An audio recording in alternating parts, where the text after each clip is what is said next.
그 무렵 예수님께서 베드로와 야고보와 그의 동생 요한만 따로 데리고 높은 산에 오르셨다. 그리고 그들 앞에서 모습이 변하셨는데 그분의 얼굴은 해처럼 빛나고 그분의 옷은 빛처럼 하얘졌다.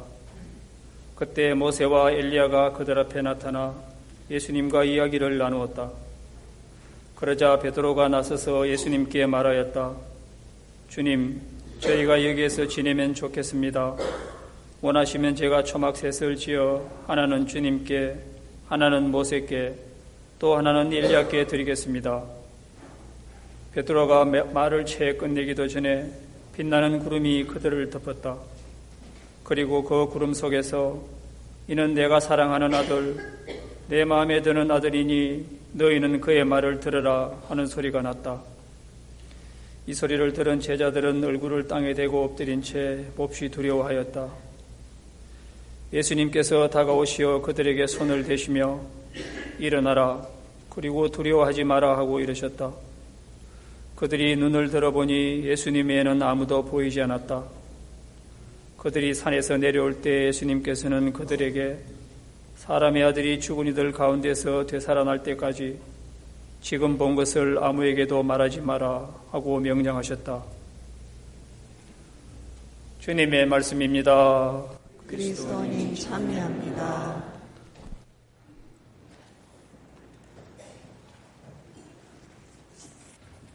오늘은 주님의 거룩한 변모 축일입니다. 일단 먼저 오늘 축일의 타이틀, 주님의 거룩한 변모라는 이 타이틀에 조금 주목을 해야 되겠어요. 우리 한국어 미사로는 주님의 거룩한 변모 축일인데 영어 미사는 조금 타이틀이 달라요. 마찬가지긴 한데 이 거룩한이라는 게 빠졌어요. 주님의 거룩한 변모라고 우리 한국 미사는 타이틀을 이렇게 잡았는데 영어로는 그냥 거룩한 빠지고 변모가 영어로 어떻게 될까요? 변하다 그러니까 바뀐다라는 접두사 트랜스에다가 어떤 모습이라는 피규어를 명사형으로 해가지고 트랜스피규레이션이라고 했죠. 그러다 보니까 이 영어 미사에서는 주님의 그냥 변모 정도로만 타이틀을 잡은 거고 우리 한국어 미사에서는 거룩한이라는 것을 집어넣은 거예요. 사실은 이걸 집어넣음으로써 한국어 미사의 어떤 포인트는 뭐냐 하면은 이 주님의 변모긴 변모인데 거룩한 변모다라고 명시를 함으로써 오늘이 주님의 거룩한 변모의 이 신비의 어떤 키포인트 내지는 묵상의 어떤 컨셉이 거룩이다라는 거를 여기다가 명시를 한 거예요. 그냥 트랜스피규레이션 한 것보다 거룩한 변모하니까 어때요? 팍팍 더 분명하게 우리에게 다가오죠. 그래서 주님의 거룩한 변모. 근데 이게 우리 묵주기도 빛의 신비 몇 단이죠? 4단이죠. 근데 우리 빛의 신비 4단 보면은 주님의 거룩한 변모라고도 하지만 뭐라고도 하죠? 주님의 영광스러운 변모라고도 하죠. 그래서 주님의 변모긴 한데 트랜스피규레이션이긴 한데 거룩이 중요한 이 신비의 어떤 컨셉이었고 또한 동시에 거룩과 함께 어떤 영광이라는 게 또 키 컨셉이에요. 그래서 이따가 이제 본격적인 묵상을 들어가면서 뭐를 이제 염두에 두고 묵상을 해야 되냐면은 지금 얘기했던 이 거룩이라는 거와 영광이라는 거, 이런 변모라는 거.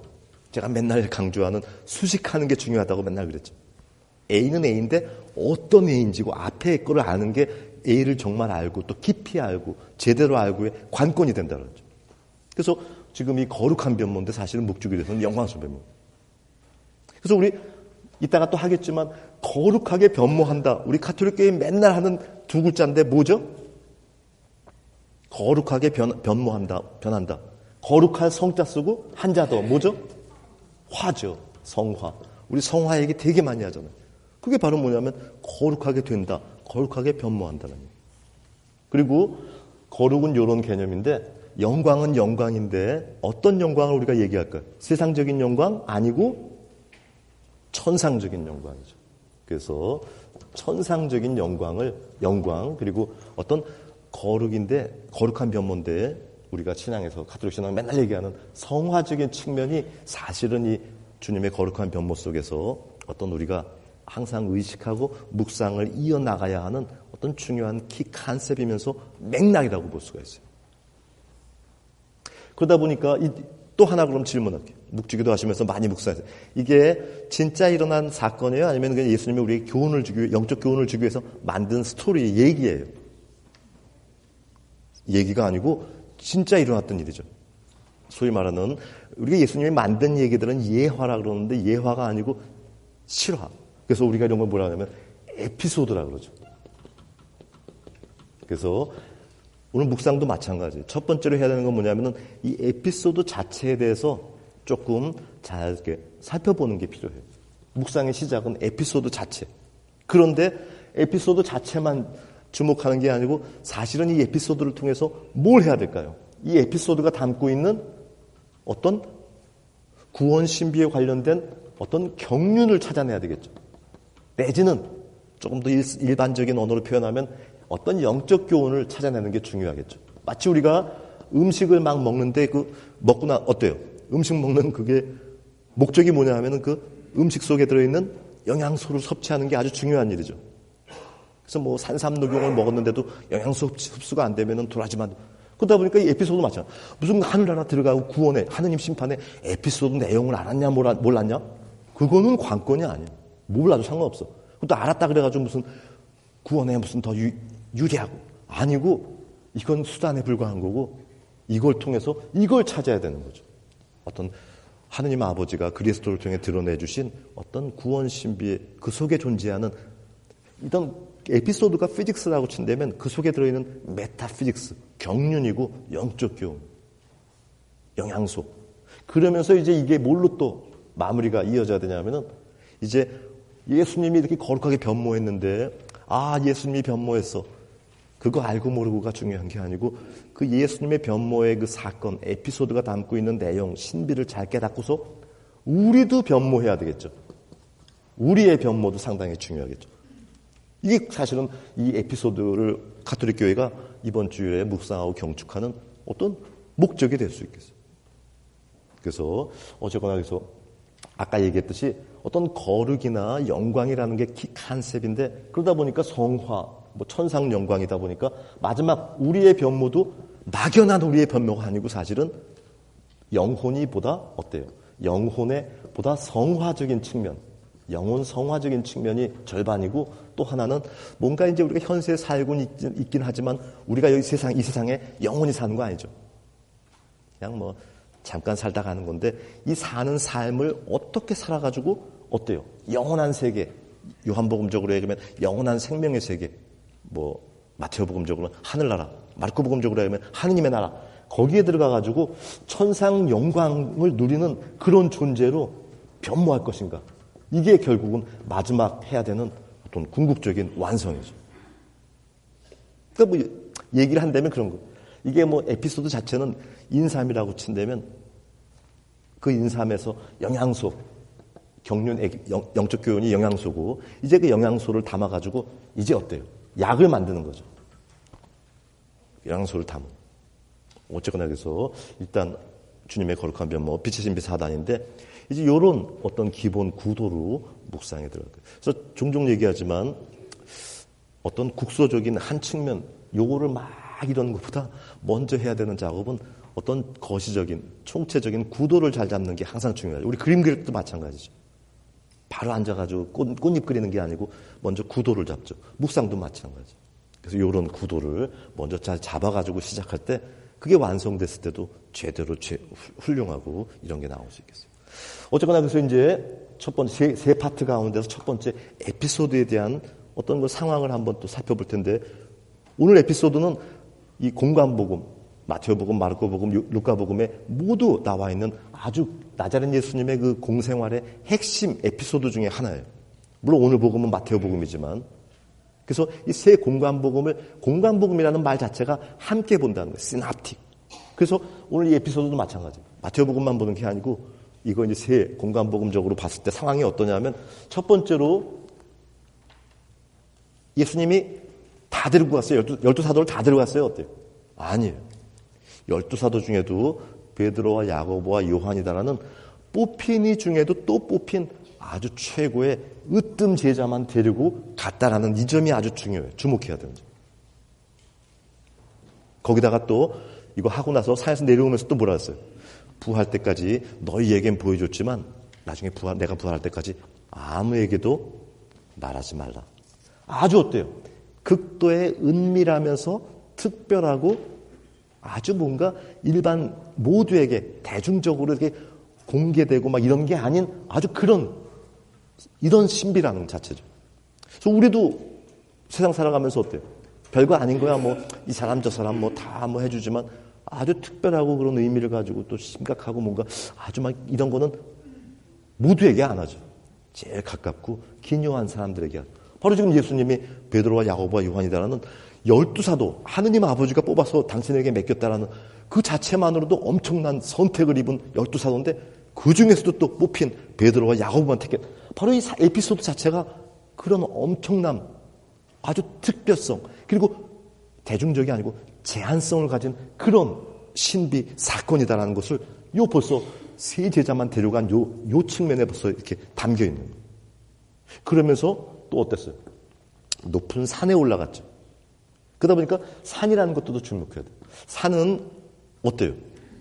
이렇게 살고 있는 땅보다 높은데 하늘하고 가깝다는 얘기예요.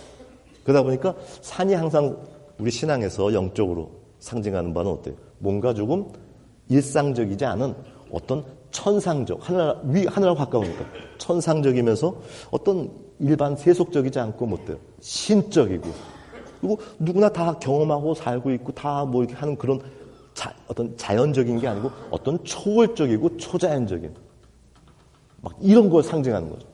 그래서 우리 구약 성경에서 보면 어때요? 십계명이니 뭐 또 신약에서는 산상수훈. 뭔가 중요한 건 항상 산이었죠. 왜?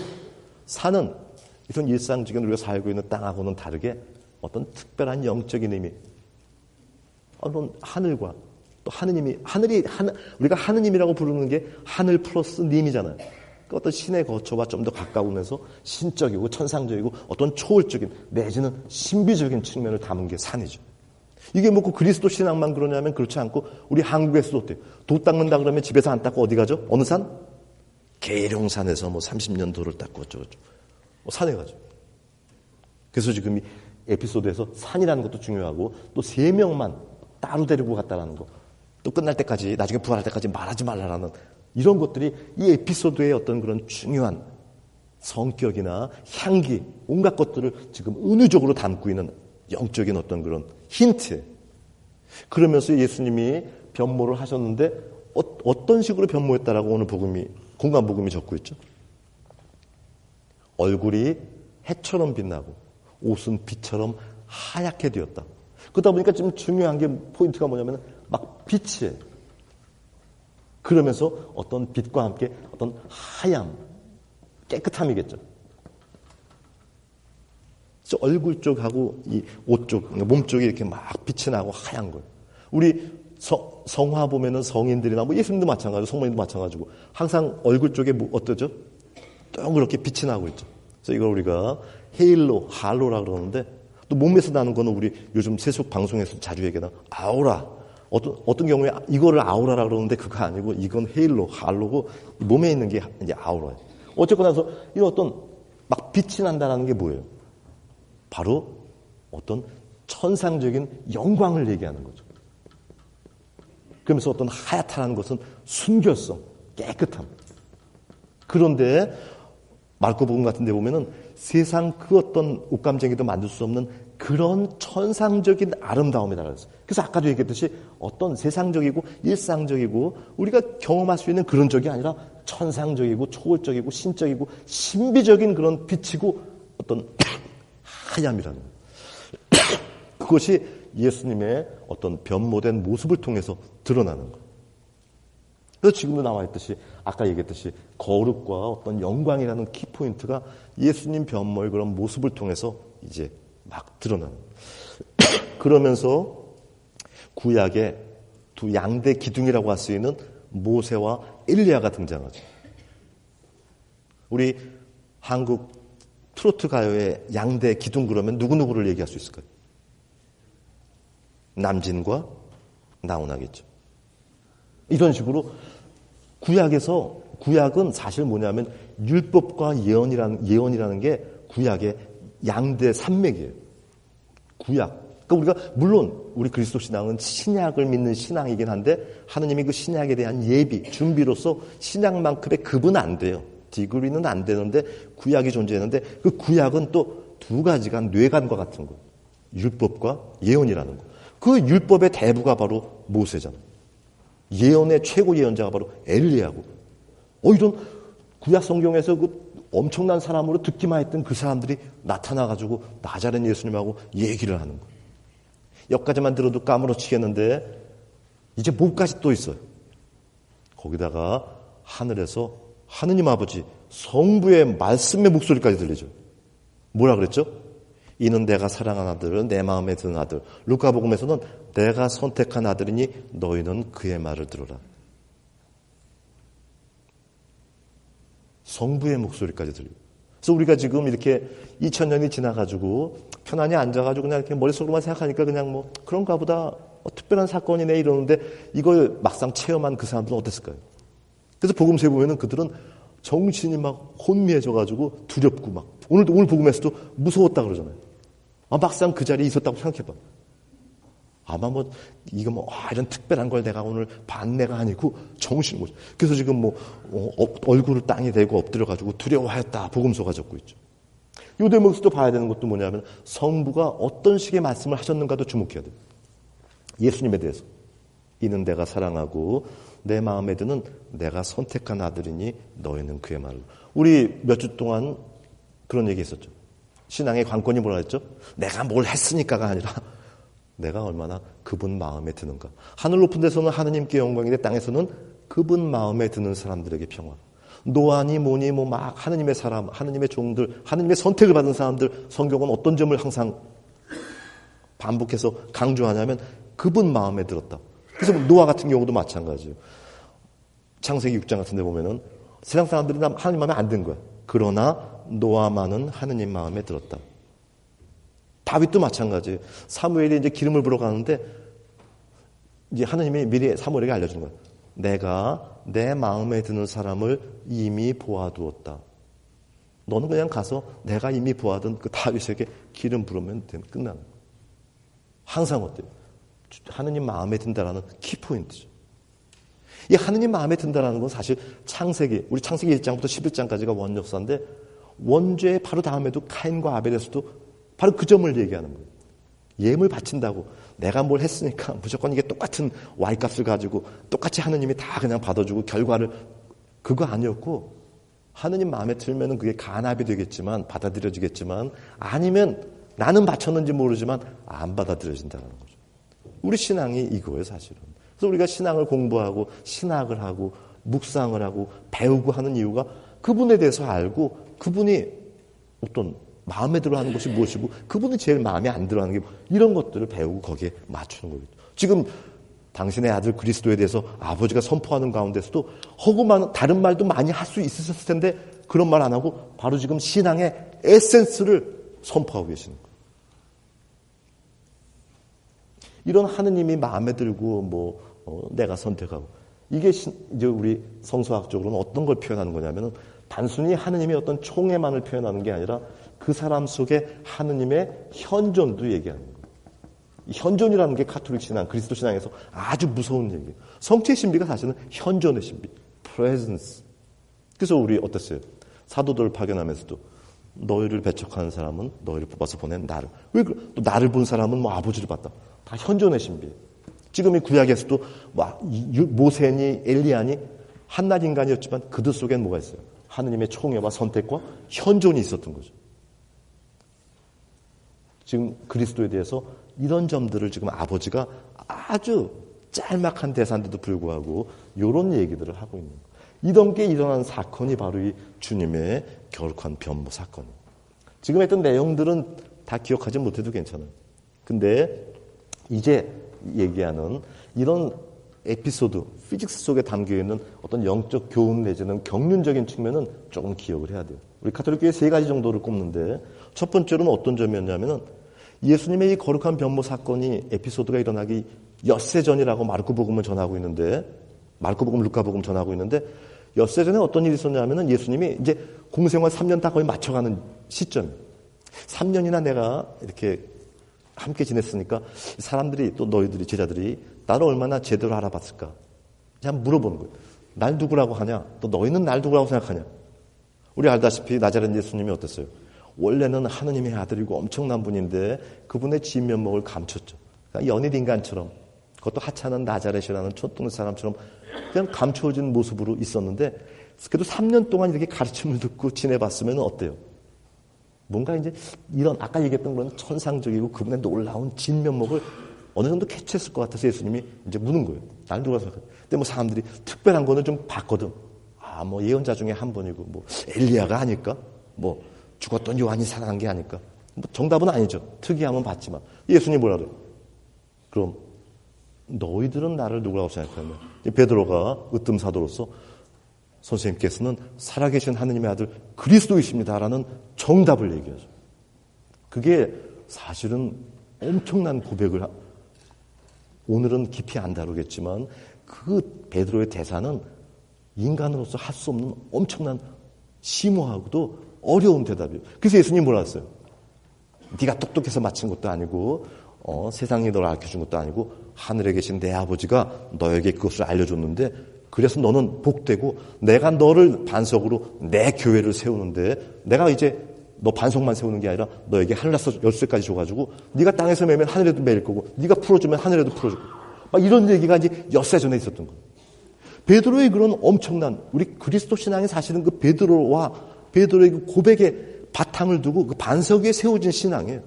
그러다 보니까 베드로의 그 고백, 엿새 전의 것을 이제 예수님이 거룩한 변모를 통해서 직접 그들이 눈으로 목격하게 체험하게 해주는 거예요. 네가 고백했던 그것이 정답이다라는 것을 눈으로 보여주는 거예요. 마치 암행어사로 치면은 찌그러진 갓을 쓰고 모습을 감췄었는데 진면목을, 어사복을 딱 입고 제 모습을 한번 살짝 미리 보여주는 거예요. 그럼으로써 베드로, 야고보, 요한은 어땠을까요? 막연히 그냥 뭐 베드로의 고백을 통해 들었던 그 내용보다 이제 완전 그 나자렛 예수님의 그 본연의 엄청난 천상적인 영광과 권위의 그 신적인 초월적인 모습을 보다 보니까 뇌리에 아주 그냥 각인이 됐겠죠. 바로 이 점이 이 에피소드의 중요한 하느님 아버지의 어떤 그런 의도하신 바예요.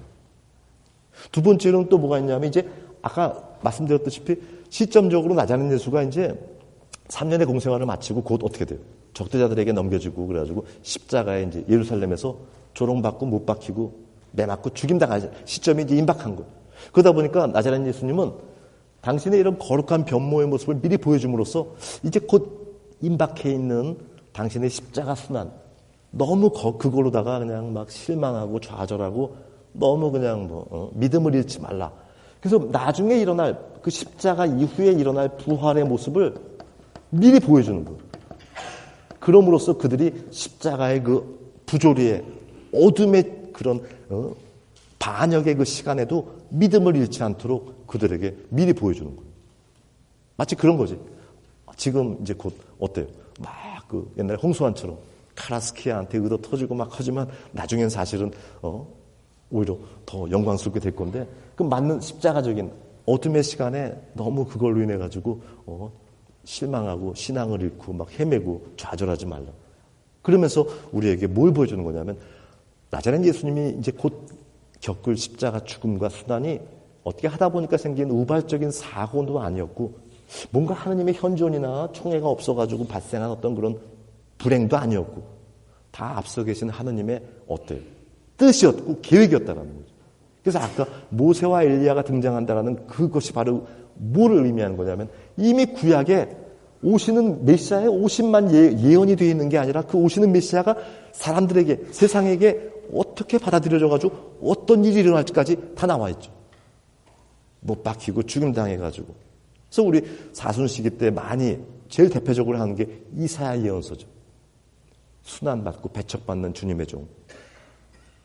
그러다 보니 지금 예수님은 당신의 이런 모습을 보여주면서 잠시 후에 있을 그 십자가 순환, 죽음이 사실은 이 부활, 오히려 영광을 위한 하느님 아버지의 앞선 포석이었다는 거예요.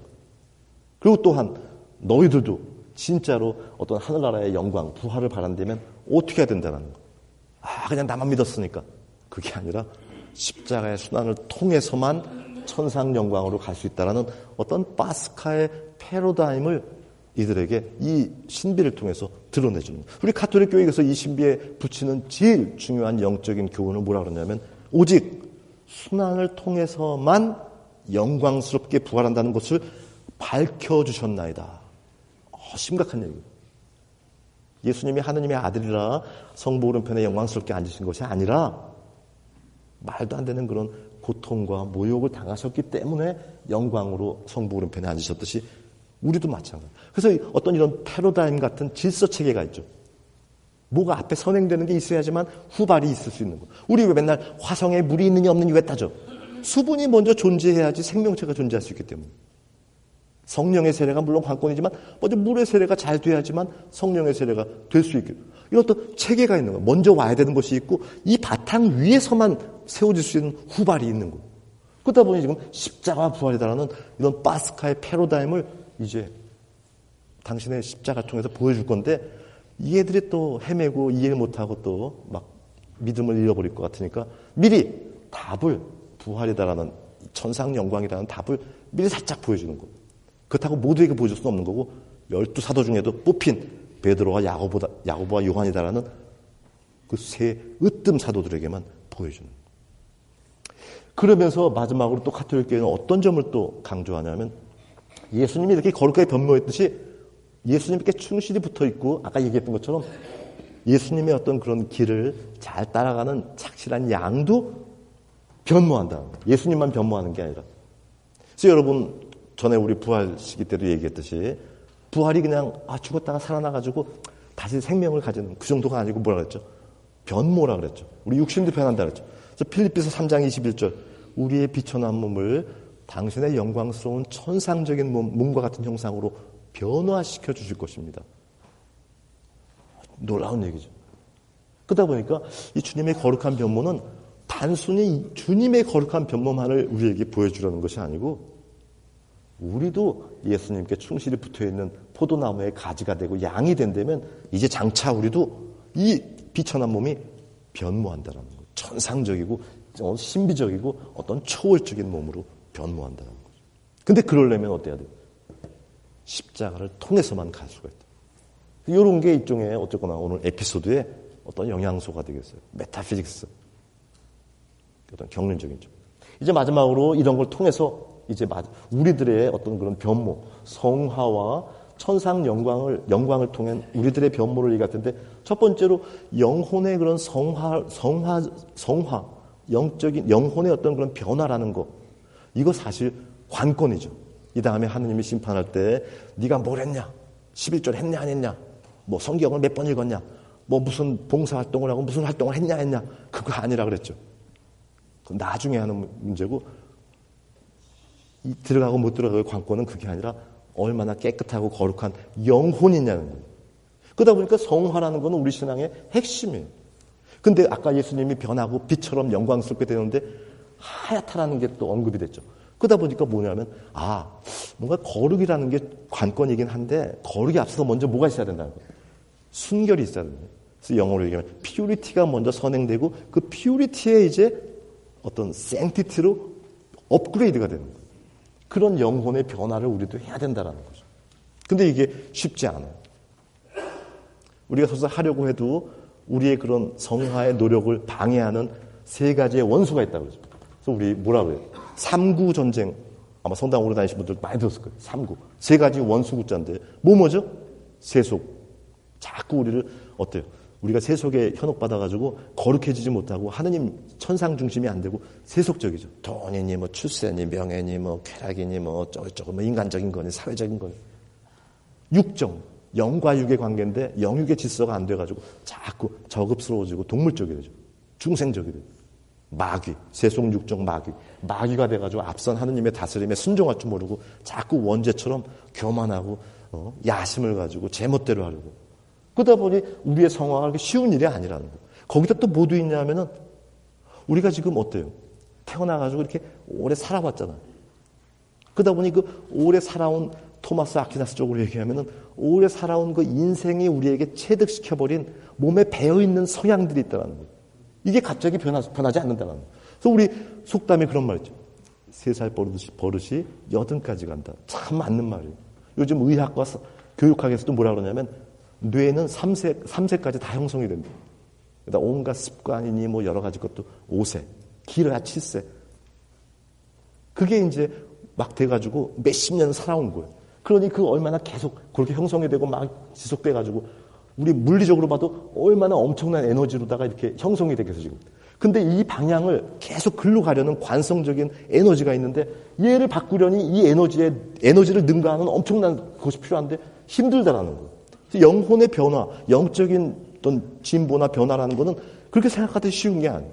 그래서 우리 가톨릭교회 뭐라고 얘기하냐면 영적인 진보, 어떤 변화 역시 십자가를 거쳐가는 길로서 자아 포기와 영적 싸움, 또 고행과 극기를 통해서만 있을 수 있다는 거예요.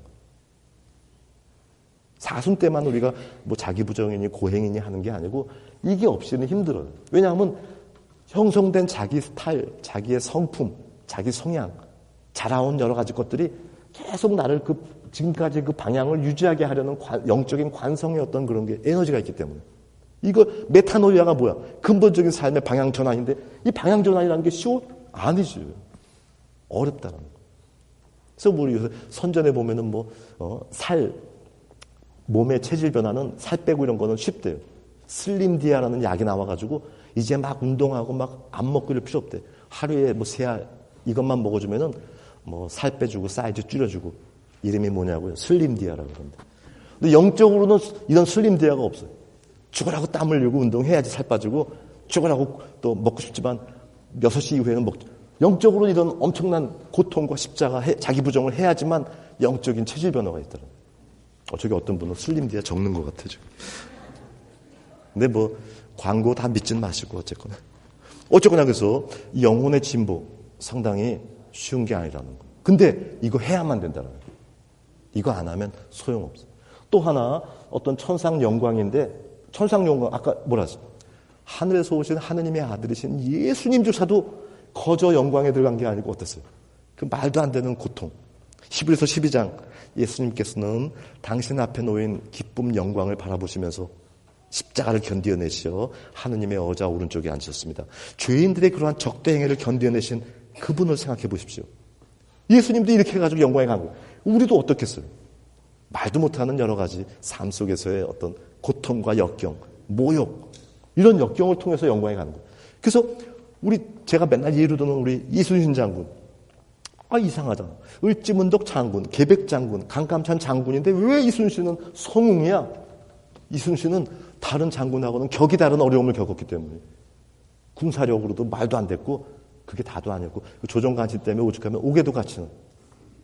그래서 우리가 그냥 장군이 아니고 거룩한 성자를 붙여가지고 성웅이죠. 바로 그러다 보니까, 십자가의 어떤 그런 고통과 이 어떤 어둠이 이게 클수록 영광도 커진다는 거죠. 정비례하는 거예요. 바로 그래서 예수님이 이 거룩한 변모를 보여주면서 이제 너희도 어떻게 하라는 거예요. 그냥 대충 신앙생활하고 여전히 세속적으로 살면서 이 다음에 하늘나라 갈 거야, 좋은 데 갈 거야, 그거 아니고 철저한 자기 부정과 극기, 또 자기의 어떤 그런 천상적이고 좀 더 영적인 사람으로 변모하기 위한 자기와의 싸움, 회개, 이거를 충실히 해서 영혼도 변모하고 또 삶 속에 주어주시는 하느님이 다 알아서 주시는 자기의 자리가 있고 십자가가 있죠. 예수님은 메시아로서의 십자가가 있었던 거고 성모 마리아는 그 메시아의 어머니로서의 십자가, 요셉 성인은 다윗 가문의 자손으로 또 성가정의 가장, 세례자 요한은 또 신약과 구약을 연결하는 선구자로서, 또 사도들은 또 예수님의 승천 이후를 커버하는 대리자로서 다 자기에게 앞서 계신 하느님이 다 주시는 자리에서 어떻게 하라는 거예요. 소박하고 믿음을 가진 상태에서 힘들지만 잘 바친 희생을 봉헌하는 거죠. 자기의 희생을. 바로 그럴 때 우리도 천상 영광을 입은 그런 존재로 변모한다는 거예요. 그래서 어쨌거나 오늘 또 지금 얘기했던 내용들 조금이라도 기억해서 앞으로 묵주기도 빛의 신비 사랑하면서 좀 기억하세요. 그리고 사는 게 많이 힘들지만 그럴 때마다 나중에 변모되어 가지고 정말 찬란하게 깨끗해진 나의 영혼, 또 빛으로 빛나는 또 하느님의 나라에서 하느님과 성모님과 성인들과 함께 누리는 그 행복을 자꾸 연상하면은 조금 더 삶 속에서의 십자가를 이겨나가는데 힘이 될 수 있어요. 그거에 비하면 지금 겪는 거는 아무것도 아니래요.